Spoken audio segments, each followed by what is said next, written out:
The IRGC of Iran is out of control. Nobody is controlling them on what to do. They are attacking all the countries in the Gulf nations. In fact, including Cyprus, every country in the Gulf nations, they have destroyed the oil facility of Saudi Arabia. They have destroyed Kuwait oil facility. They are not only targeting the military base of America, but they are targeting hotels, buildings, other places. Not, in fact, all the Gulf nations, they are under attack by Iran. And the person that's supposed to control the IRGC is dead. So now the Iranian revolution, they are out of control because they know this is their last fight. And they will use anything they have to fight this very well because this is their last fight. They cannot fight this fight and still remain in regime. No, so they have to do everything possible within their power to make sure they fight this fight to the last. And they are destroying everywhere in the Middle East. No country is safe. To Lebanon, to Syria, everywhere is being attacked. Before we continue, let's listen to the attack, to the massive attack that is going on right now in Middle East, in all those Gulf nations, including in Tel Aviv, because Tel Aviv is under attack, serious attack. They are attacking military, the missiles where Iran they throw, that is, they try. I don't know how to explain it. It's in bunk. So how can air defense defend that? It's not possible now because there are many. They can throw 1,000 missiles. How can the air defense can be able to hold that? It can't hold. The one air defense can be able to hold. You go hold. The one where not feel, all of them go drop. That is why a lot of people has been killed in Jerusalem, in Tel Aviv also. Because why? Even where they go hide for under bunker, underground, Iranian missiles, it reach there. Israel is collecting woto from them. It's not like, even American jet has been brought down. These people are not joking. They have ammunition and they're ready to fight. But I know that the God of Israel will stand by Israel and Israel will defeat them. America will defeat them because other nations are coming to join America in this very war. But before we continue, let's listen to the damages that Iran has done in the Middle East already. For now, let's listen to it. It is day 3 of the American and Israeli war against Iran. Iran continues to fire missiles and drones as part of its counterattack strategy, and the counterstrikes show no sign of slowing down yet.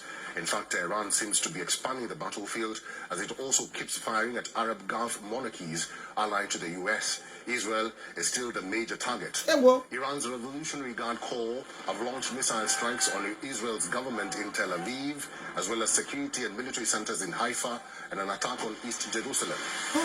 The deadliest Iranian strike on Israel still seems to be the one that hit Beit Shemesh on Sunday. At least 9 people were killed in the central Israeli city. Hey! Iran, they are out of control. Iran is out of control. The IRGC is out of control. Nobody is controlling them. You understand? Because they know this fight is the last fight. This is the last fight. The Iranian salvos are still incoming on a regular basis, as you can see on your screens.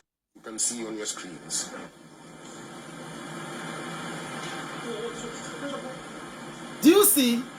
Even if the missiles are being intercepted, it will still destroy something because it's going to be intercepted and it's going down. Cooperation Council states U.S. bases in the Arab nations are in Iran's crosshairs. Iranian drones and missiles are gunning for the Prince Sultan Air Base near Saudi Arabia's capital, Riyadh. The base is operated by the Royal Saudi Air Force, but it also hosts a garrison of the U.S. Air Force's 378th Air Expeditionary Wing. Amid reports of interceptions by Saudi Arabia, 2 witnesses told AFP they heard explosions over the city of Karj, southeast of Riyadh. Bahrain has also been targeted relentlessly. The headquarters of the U.S. Navy's 5th Fleet was targeted on day 1, and attacks on Manama have kept coming. Today, a ship was hit at the port of Bahrain, causing a fire. The British Maritime Security Agency later said that the fire was extinguished and all members of the ship's crew were safe and were evacuated. In Kuwait, the US confirmed that it lost 3 fighter jets. Videos of F-15s falling and the pilots ejecting went viral. Iran had claimed responsibility for shooting the planes down, but the US Central Command later put out a statement that the jets were downed by friendly fire. CENTCOM said, and I quote, "During active combat that included attacks from Iranian aircraft, ballistic missiles and drones, the U.S. Air Force fighter jets were mistakenly shot down by Kuwaiti air defenses. Iran has expanded its targets beyond the Arabian Peninsula. It has also targeted a British military base in Cyprus. Drones have been aimed at the RAF base in Cyprus, with at least one damaging a runway. The base was evacuated recently after at least 2 drones were detected heading there. The Cyprus government later said that the drones had been dealt with in timely manner. The Iranian attacks haven't been limited to military targets, though. There have been attacks on ships near the Strait of Hormuz, and oil refineries in both Saudi Arabia and Qatar have faced attacks. Saudi Arabia's defense ministry said 2 drones had targeted the Ras Tanura refinery, but they had been intercepted. However, the Saudi spokesperson said that a limited fire resulted from falling shrapnel during the interception operation. The fire has reportedly been extinguished. The Ras Tanura complex along Saudi Arabia's eastern coast is one of the largest refineries in West Asia. It is run by the Saudi state-owned oil company Aramco. The refinery has the capacity to produce 550,000 barrels of oil per day. Meanwhile, Qatar's defense ministry has said that 2 Iranian drones targeted a facility at Ras Laffan, which is Qatar Energy's onshore gas processing base. One drone targeted Ras Laffan in Nasr City, and the other targeted a water tank belonging to a power plant in Masayed. Qatar Energy has halted LNG production of the Iranian attacks. Let's talk to Youssef Jalali. He's a journalist. He's joining us from Tehran. Jalali, it's good to see you. We are receiving reports that there have been major damages across Tehran. We do understand that people have been urged to move to the north or the south of the country. Would you give us a sense of what is happening in Tehran and the damage so far? Well, of course, since early in the morning today, we heard several explosions across Tehran, rocking the capital. And of course, similar explosions were heard in the cities of Karaj, Tabriz, and other parts of the country. And this has been a rough day for Iranians.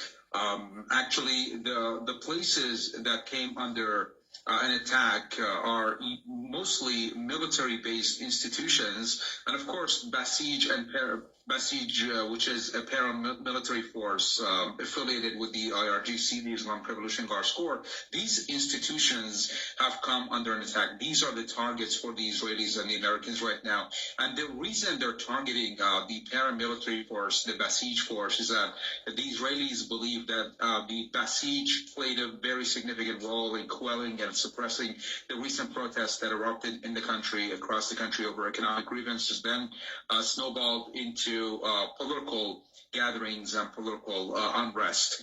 But of course, the police stations, the anti-riot police headquarters, all these have been a target for the Israelis and the Americans. But Iran has, and as we speak right now, I'm sorry, I'm just distracted by the sound of the explosions right now. It has never been so close to our residence right now. But of course, the explosions... I hope you're safe, Jalali. Yeah, thank you so much. Of course, the explosions could be heard everywhere across the capital, Tehran, and this is really unprecedented. There is explosion everywhere in Tehran. Iran, IRGC, they are not joking, no. They have what is called, I'm telling people that Iran is not Venezuela. It's not Venezuela. These people have what is called, they have been preparing for this. They don't think this day will come. They know one day, this day will, and they are preparing for it. They are very, very well prepared. You won't believe. Only one country is fighting the whole Gulf nation. Have you seen that such a thing before? Me, I've never seen, no. Iran, they have lost control. I'm telling you. They are bombing Israel. They are bombing Tel Aviv like water. I don't just know how to explain, because when the missiles are coming, they are not coming one. How many can the air defense intercept? How many?